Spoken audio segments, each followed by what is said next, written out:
تو ایک بہت بڑا اشتہار لکھا ہوا تھا، 20 تراویح ثابت کرنے والے کو 5 لاکھ روپے انعام۔ کہ کس قدر بے وقوفی ہے اور کس قدر احمقانہ یہ امت کی باتیں ہیں کہ 20 تراویح، سینکڑوں سال سے امت کا عمل 20 تراویح آ رہا ہے۔ تراویح کا نام جو پڑھا مجھے یوں لگتا ہے کہ اہل مکہ، یعنی اہل مکہ جو تھے نا، وہ 4 تراویح پڑھ کے ایک طواف کرتے تھے، تو وہ آرام کے لیے ہوتا، ترویحہ آرام، تھوڑی دیر کا آرام۔ تو 4 تراویح کے بعد ایک طواف کرتے تھے، وہ چھوٹا سا طواف 10 منٹ میں ختم ہو جاتا تھا، اور پھر 4 تراویح پڑھتے تھے، پھر طواف کرتے تھے، پھر 4 پڑھتے تھے، پھر طواف کرتے تھے۔ یہ صحابہ کے تھوڑے بعد کے دور کی بات۔ تو مدینے والوں کو پتہ چلا کہ مکے والے تو یہ کرتے ہیں، وہ کہنے لگے اساں کی کریے؟ انہوں نے کہا اسی 40 تراویح پڑھیں گے، 40 رکعت۔ وہ 40 رکعت پڑھتے تھے۔ تو نوافل میں کوئی سختی نہیں کہ بھائی 8 سے زیادہ نہیں پڑھنی، بدعت ہو جائے گی، اور 20 پڑھنا بدعت ہے، یہ سب جہالت کی بات ہے۔ اور یہ 8 پڑھ رہے ہیں یہ غلط ہے، یہ بھی حماقت کی بات ہے۔ جو صحیح حدیث سے دلیل پکڑ کے کوئی عمل کرتا ہو تو بھائیو اس سے بحث نہ کیا کرو، مناظرہ نہ کیا کرو، یہ بہت نادانی والی بات۔ اور امت کا خلق، لاکھوں کروڑوں انسانوں کا ایک عمل پہ جمع ہونا، یہ بذات خود اس کی طاقت کی ایک دلیل۔ اور حرمین جب سے میرے رب نے، حضرت عمر نے 20 رکعت شروع کی، آج تک وہاں بھی ساری مساجد میں 8 رکعت تراویح ہوتی ہے، لیکن حرمین کی مسجد میں 20 رکعت، ادھر بھی ادھر بھی۔ اور یہ جو وہ وہاں ختم قرآن پہ دعا نہیں مانگی جاتی، یہ کس کا عمل ہے؟ حضرت عثمان کا۔ حضرت عثمان نے اپنے دور خلافت میں تراویح پڑھانے والے سے کہا جب قرآن ختم کرو تو دعا کرنا۔ وہ کہنے لگے جی کیا دعا کروں؟ کہ جو تیرے دل میں آیا کرنا۔ تو ختم قرآن کی رات تراویح کی آخری رکعت میں من الجنت والناس کے بعد دعا کے لیے ہاتھ اٹھانا، یہ حضرت عثمان رضی اللہ تعالیٰ عنہ نے اس کو زندہ فرمایا۔ اور امام دعا کرتا تھا 1 منٹ، 10 منٹ، 20 منٹ، جتنے بھی، اور پیچھے لوگ آمین کہتے تھے۔ وطر کی جماعت نہیں ہوتی تھی، وطر کو باجماعت حضرت مولا علی رضی اللہ تعالیٰ عنہ نے شروع کی کہ وطر کو بھی باجماعت پڑھا جائے۔ تو یہ ان کی سنت ہے کہ وطر کو باجماعت پڑھا گیا۔ تو اب یہ لہٰذا یہ سارے سنت جو کام ان خلفۂ راشدین سے ہوا وہ بھی سنت ہے۔ تو اللہ نے ہمیں ایک عبادت دے دی کہ میرا قرآن پڑھو اور سنو۔ پہلی امتوں کو تراویح کیوں نہیں تھی یا قیام اللیل کیوں نہیں تھا؟ کہ ان کو اپنی کتاب یاد ہی نہیں ہوتی تھی، وہ اپنی کتاب کے حافظ نہیں ہوتے تھے، وہ اپنی کتاب یاد ہی نہیں کر سکتے تھے، صرف نبی کو یاد ہوتی تھی۔ اللہ نے ہمارے لیے کتنا آسان کر دیا کہ 7 سال کے یہ چھوٹے چھوٹے بچے قرآن یاد کر رہے ہیں، 70 سال کا بوڑھا قرآن یاد کر رہا ہے۔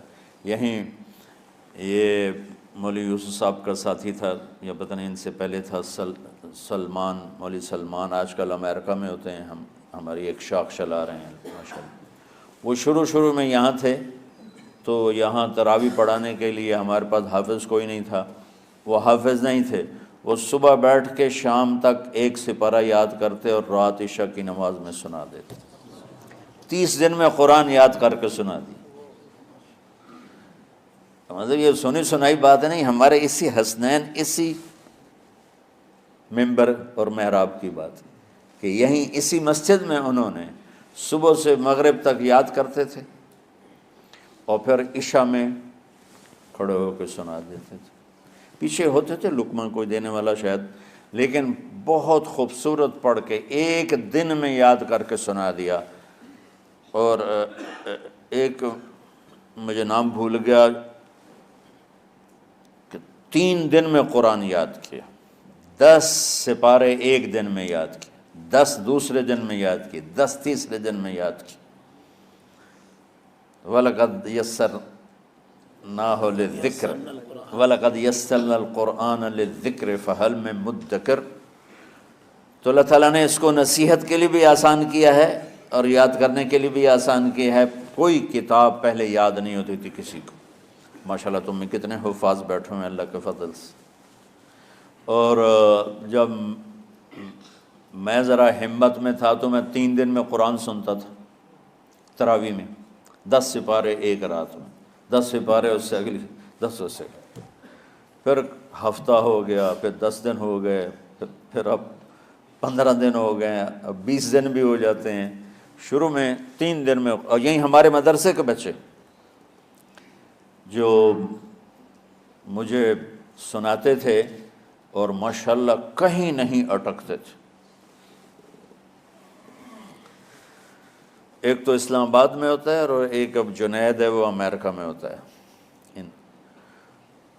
تو اللہ تعالیٰ نے اس طرح، اور کراچی میں اشعار لگے ہوتے ہیں، 10 دن میں قرآن ختم، 1 ہفتے میں قرآن ختم، یہ وہاں اشتہار لگے ہوتے ہیں، بھئی آپ ہمارے پاس آ کے تراویح پڑھیں، ہم ہفتے میں قرآن ختم کر دیں۔ ٹھیک ہے، تو اللہ نے ہمیں رات کی نماز عطا فرمائی، اور چونکہ یہ ایک مشقت ہے تو میرے نبی نے کہا یہ رات کی نماز کے ہر سجدے پر 1500 نیکی لکھی جاتی، 1500 نیکی لکھی جاتی۔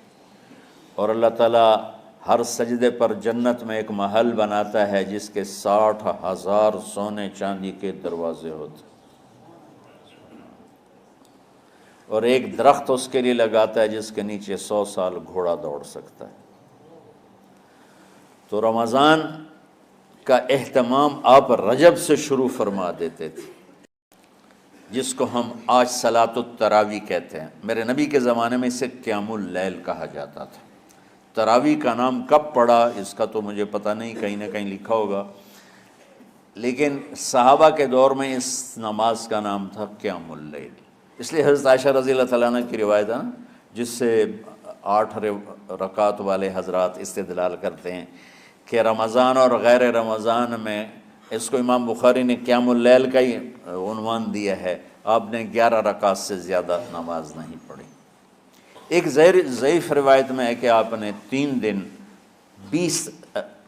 دن پڑھائی نماز، یہ تو صحیح روایت ہے۔ کتنی رکعت پڑھائی؟ تو ایک ضعیف روایت میں ہے کہ 20 رکعت پڑھائی۔ اچھا، ضعیف روایت سے عبادت ثابت نہیں ہو سکتی حکم شرعی۔ تو جب حضرت عمر رضی اللہ تعالیٰ عنہ نے سب کو، اب میرے نبی کے دور میں 3 دن کے بعد آپ تو آئے نہیں کہ کہیں فرض نہ ہو جائے، تو صحابہ اپنے طور پر قرآن سنتے تھے ٹولیوں میں۔ صدیقی دور میں 2 سال وہ فتنوں میں گزرا، تو اس میں بھی اسی طرح چلا کہ ٹولیوں میں ہوتے تھے۔